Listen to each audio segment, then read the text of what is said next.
Bienvenue dans les dessous des bibliothécaires version podcast.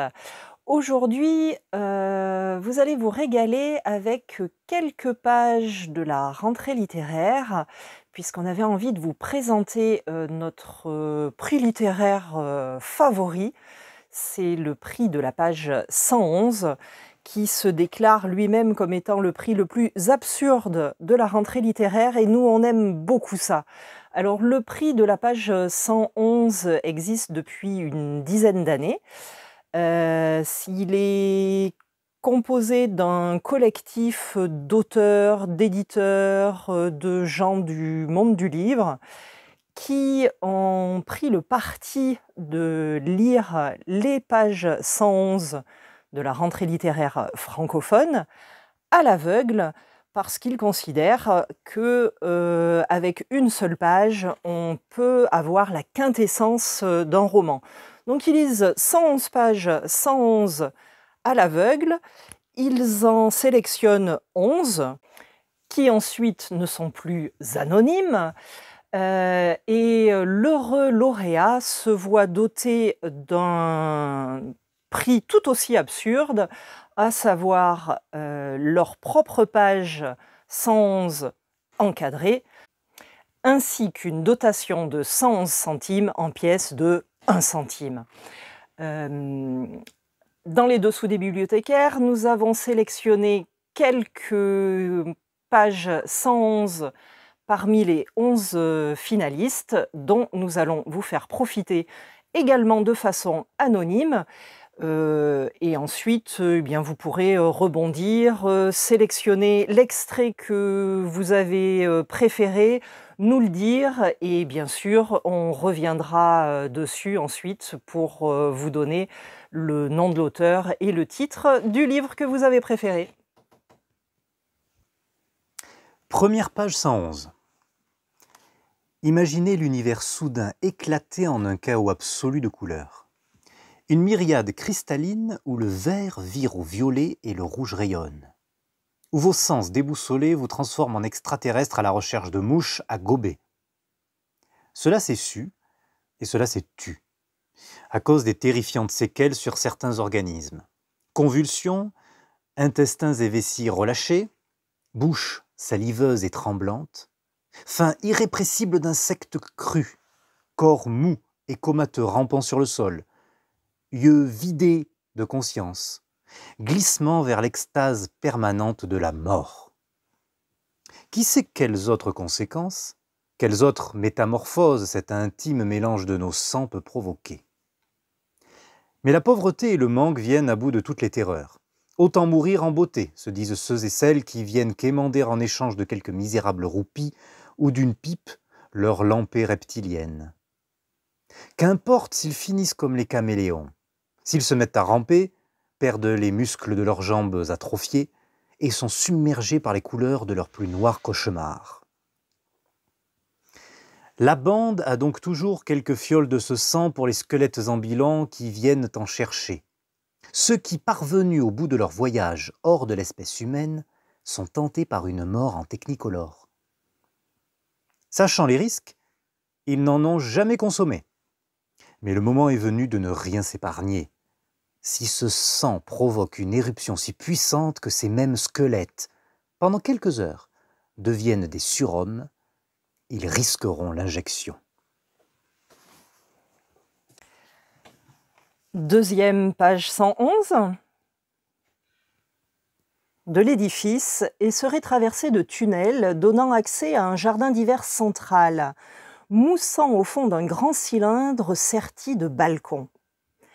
De grands piliers, eux aussi percés d'alvéoles, soutiendraient la coupole vaguée du toit.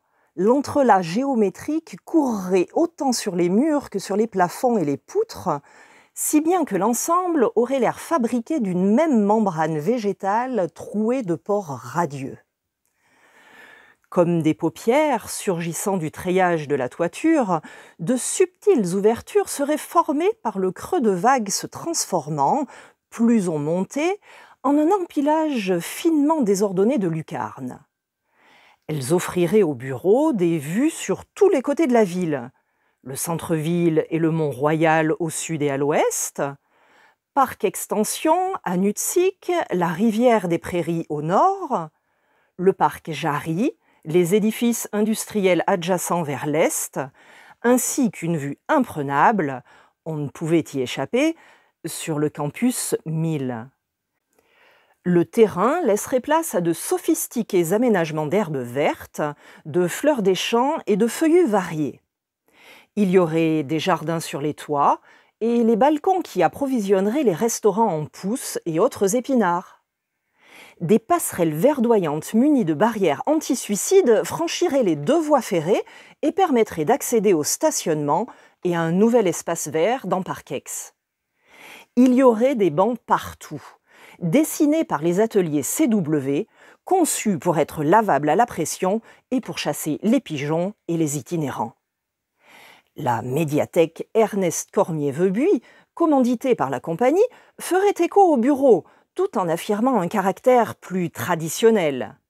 On s'était inspiré pour la concevoir.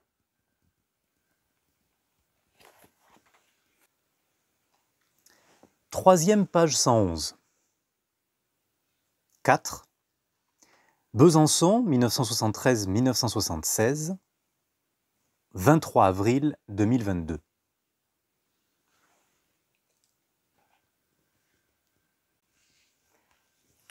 Quatrième, page 111. Angoisse. Mais il la renverse vite en se disant qu'elle ne pourra pas refuser d'aller dîner avec lui la semaine prochaine, quand il viendra à Bruxelles pour le travail. Il a été courtois dans son message, il l'a appelée Luciole, comme avant, et il a bien précisé aussi qu'il venait parce qu'il était occupé. Et il se dit que les femmes ne résistent pas aux réussites. C'est certain, elle va lui répondre. Il pourra lui déclarer sa flamme dans le petit restaurant de la place Sainte-Catherine, où ils se sont embrassés pour la première fois, alors qu'ils étaient encore étudiants et que la vie semblait s'ouvrir. Il pense à tout ça, et les enchères continuent. Les types de l'entrepôt défilent en poussant les chariots de métal qui tiennent les bacs à tiges.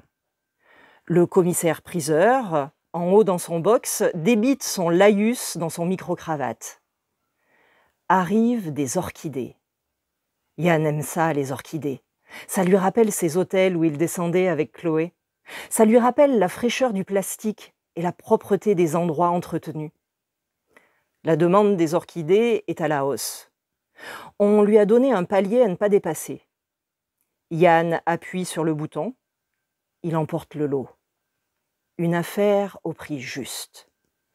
Il achète ensuite de larges bottes de lys, puis des roses, puisqu'il en faut toujours. Un peu avant la fin de la vente, sur sa table, il voit son téléphone s'allumer. C'est Chloé. Il ne s'attendait pas à ça. Elle lui demande de l'oublier.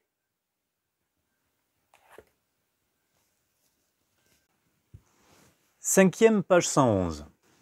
Celui-ci leur présenta Luis Gomez. Gomez, leur dit-il, était un fondeur de canons.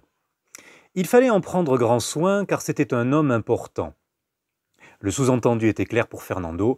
Luis Gomez était un traître qui avait trouvé en Ladil Sahi un nouvel employeur susceptible de le payer mieux que ne le faisait le vice-roi.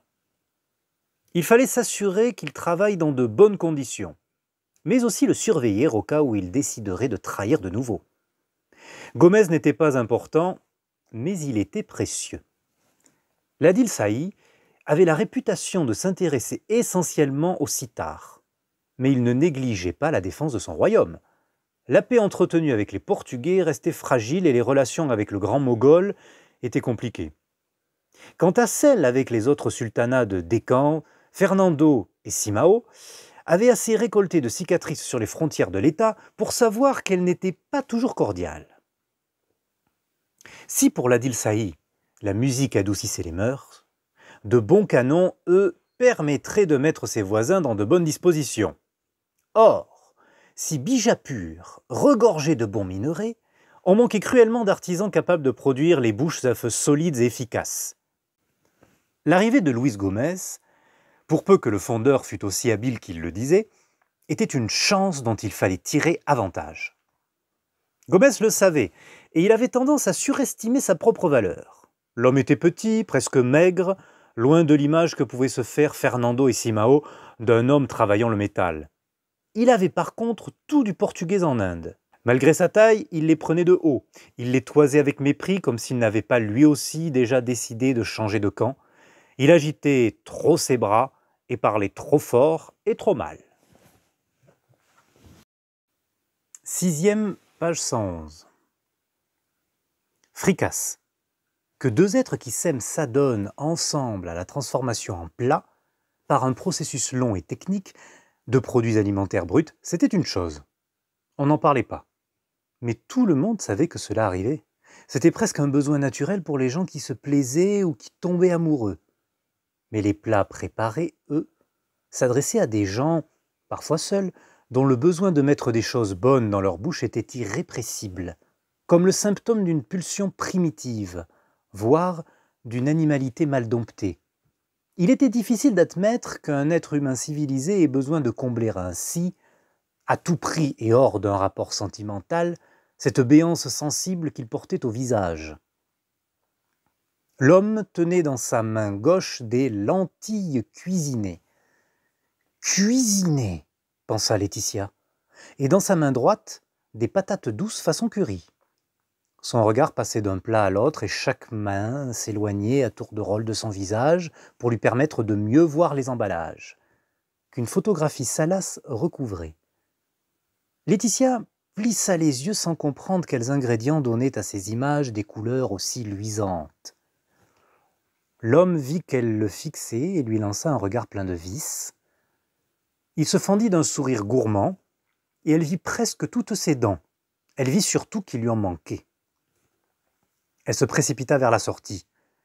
Il lui sembla que la caissière avait un air entendu alors qu'elle scannait ses pommes et glissait l'œuf dans une petite.